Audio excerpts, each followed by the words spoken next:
I don't normally make videos on series that I like that often, but I just wanted to rant about why I think Ocarina of Time would fit perfectly being an open world game. I know some people are probably cringing at the fact I'm even suggesting Ocarina of Time being an open world game, mainly because they probably didn't vibe with the Breath of the Wild / Tears of the Kingdom open world. But what they don't realize, Ocarina of Time is pretty much almost, I would say 90% there of being an open world game. From the moment that you beat the Deku Tree's dungeon and then leave Kokiri's forest, you can pretty much go wherever you want to go in Hyrule's Fields. Now, the only thing is you will definitely get stopped in your tracks when you realize that you don't have an item to get to a certain area. And it's going to be like that for all of Link's childhood. Young Link's story being linear is probably one of the smartest things that Nintendo has did with the Zelda series. It gives you enough time to get used to the controls, introduces you to different areas that you will be traveling into, different characters you will be interacting with, and it makes you also think later in the game, what happened to these characters once I became an adult?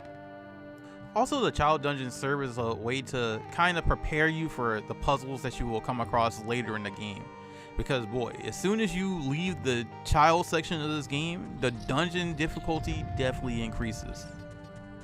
Now, as soon as you collect all the spiritual stones, get the Ocarina of Time, open the door of time, and then become adult Link by getting the Master Sword, there's two more things that you should be doing first. Those two things would be getting the hookshot from the graveyard of Kakariko and then going to the Forest Temple. Now, the reason I said should is technically there's a third option here that really serves zero purpose. You could technically just go to Zora's Domain and do the Ice Cavern immediately after becoming adult Link. There's no required item to get into Ice Cavern, and then on top of that, the only item you need in Ice Cavern is a bottle. I don't really know if it's worth it because the only things you're getting from doing this is the Iron Boots and the Zora Tunic. And you need the hookshot to even make the Zora Tunic Iron Boot combo even worth it. Regardless of what option you chose to get the Iron Boots or the hookshot, after you get the hookshot, head to the Forest Temple. After you beat that temple, the game is going to open up in a way that you probably didn't even think about. Now, most people after they beat the Forest Temple are going straight to the Fire Temple because I'm pretty sure that's where Navi directs you. But you actually have more options than just that. So for example, you notice how I said that you can get the Zora Tunic and the Iron Boots right as you become an adult? Well, you also learn the Serenade of Water from Sheik. In that moment, you get the Iron Boots. This means as soon as you beat the Forest Temple, you could just teleport to Lake Hylia and then take on the Water Temple if you so choose. And there's an option I didn't even mention earlier. As soon as you get the Master Sword and the hookshot, you can just go straight to the Fire Temple. Once you start to realize you could do a lot of these things out of order, you realize all the things that made Young Link linear are pretty much almost completely gone from adult Link's gameplay. Now, that being said, there are still some linear events that you have to follow. You cannot do the Shadow Temple until you have the Forest Fire and Water Temple medallions, and you technically can't get to the Spirit Temple until you beat the Water Temple and have the long shot. Outside of that, you can pretty much just mix and match what order you want to do, and I feel like that makes the game pretty open compared to a lot of games in the series, whereas like a game like Twilight Princess, you have to follow everything to a T. There's no switching the order of the dungeons as you do, not to my knowledge at least.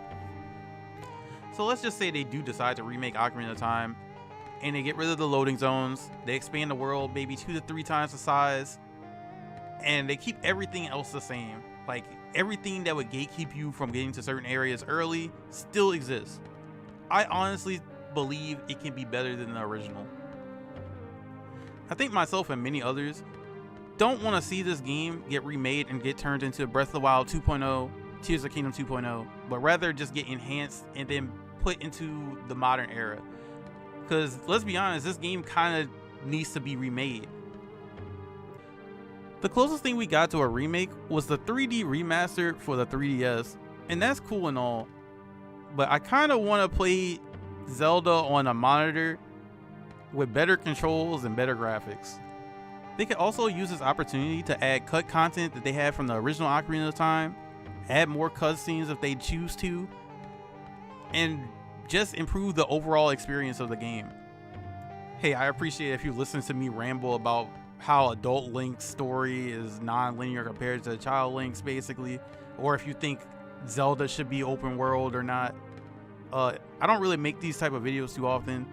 Let me know what you think. I probably should write a script. I'm just kind of rambling right now. If you liked it, like the video, comment, tell me your thoughts on if Ocarina of Time should be remade into an open world. I appreciate you taking the time out of your day to click on my video, and I'll see you next time.